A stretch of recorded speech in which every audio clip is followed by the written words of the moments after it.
Teacher of fly fish food, and we're doing something cool on this one. If you know Yvon Chouinard, he's been talking a lot about pheasant tails. He even has a book out there talking about pheasant tails. So we picked one of the flies from the book, and we're going to tie it. It's called the Pheasant Tail Flymph. That's a big brown.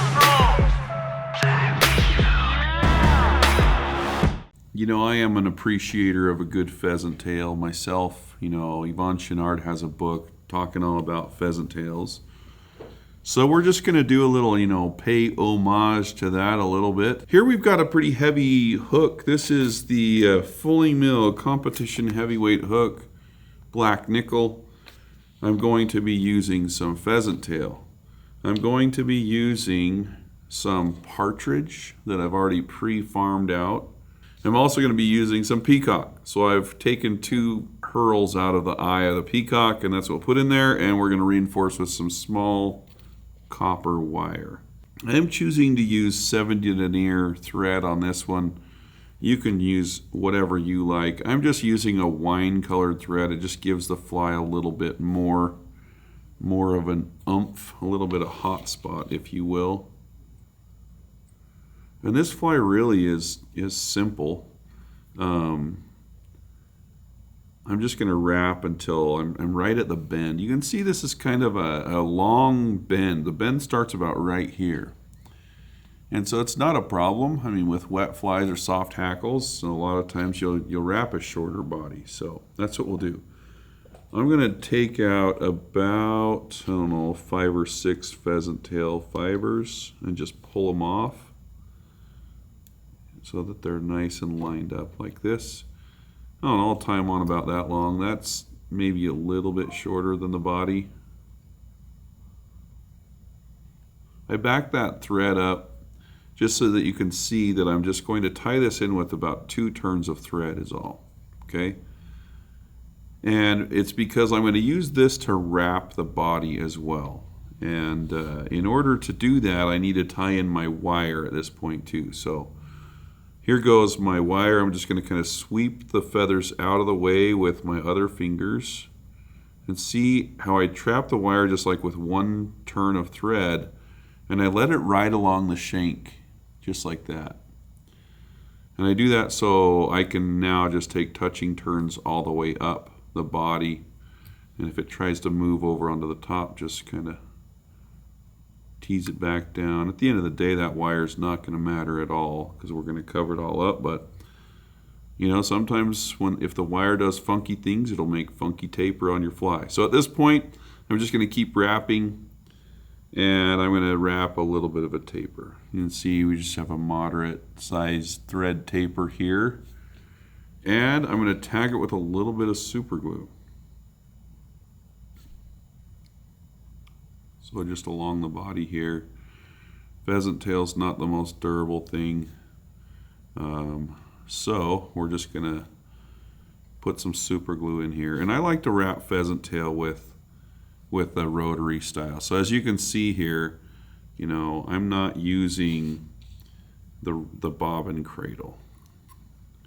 Let's see, I've got a little material clip here. I can put my wire in.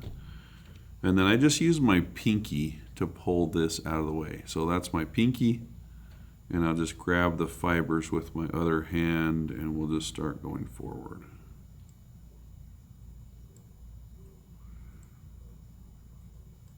Right about to there. We don't want to wrap it too far forward because we're going to put some peacock curl in there. So I like that. Our tail's kind of messy right now. That's fine because it's being influenced by this wire that's running too close to it. All right, once we're here, we're going to trim off our pheasant tail, and make sure your thread's nice and tight here. You don't want that to come undone. You can even throw a little half hitch here to keep it in place. And then when you wrap the wire through this, wrap it the opposite direction. If you look really closely here, you'll see that the little pheasant tail fibers and the wire are wrapped perpendicular to each other because they're both going forward at an angle. So as you can see, my thread wanted to pull that wire over. That's fine. I'm just going to put some real good tension on there, bend it back against itself like that. And then once I bend it back and start helicoptering, it should break right off. Back, and we just do like one little rotation and we're good. So I'm going to take my thread about to here, and this is where I'm going to tie in the thorax for this fly. And the thorax is just 2 pieces of peacock herl, and I'm going to trim the tips and tie it in tip first. And take my thread about to right here. Once I'm here, I'll just take my peacock herl and wrap this. You really don't need hackle pliers for this. In fact, if you use hackle pliers on materials that are very brittle like this, it can break them. So a few turns here, and I'm going to tie that off right in front. And then what I like to do is pull it back on top of itself and really lock that down so that you can just break it off. That way there's no tie-in. And then if you really want to lock it down, you can go back through the herl and then back forward. So that kind of gums it up a little bit. Let's keep it pretty. There you go. Pretty herl for the video. All right, but now you know how to reinforce it. All right, I'm going to peel off the under fluff of this little soft hackle feather.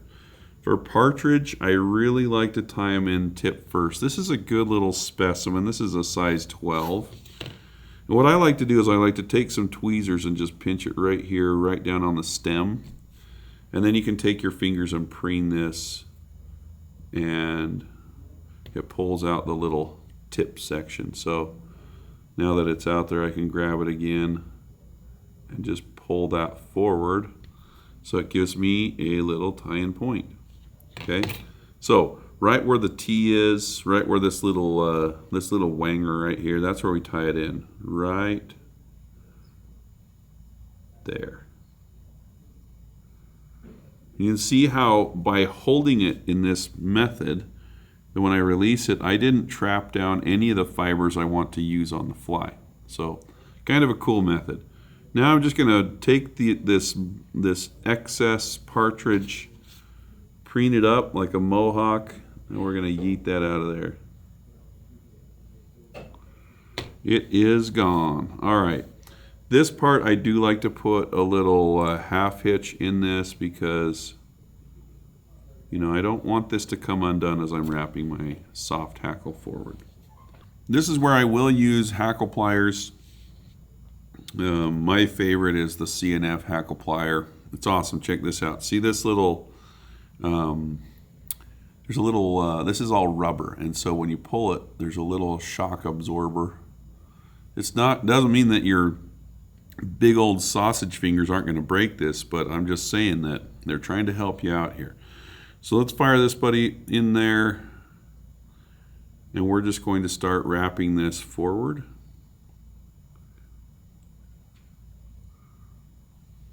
And it should only take like 1 to 2 turns. With the Flymph, I'm usually wrapping a little bit heavier hackle. If it's a spider style soft hackle, you get real techy with those. So before I trim off the stem, I'm just going to fold everything back now. And we're going to lay down some thread, like as if Brigham's tying a streamer head. No, not that big. That would be giant. If you do this correctly now, you can just take this stem and break it right out of there. Okay, so now we have a very nicely proportionate soft hackle-ish, once I can pretty it up a little bit. All right, so fold those down again. And when you're tying Flymphs and soft hackles, it helps if you're using the original Frank Mattarelli whip finisher that you got from your buddy Swinney. If you don't have one of those, you can get, you know, something else that's nice, but that's what I prefer. All right, so we're going to fire off a whip finish there and trim that. And now what I'm going to do is throw a little bit of head cement, or what do we call them if we're fancy wet fly tires? Varnish. All right, so I'm just going to put some head cement on there. And you can see I'm getting it all down in the eye, no problem. But the head's nice and glossy-ish.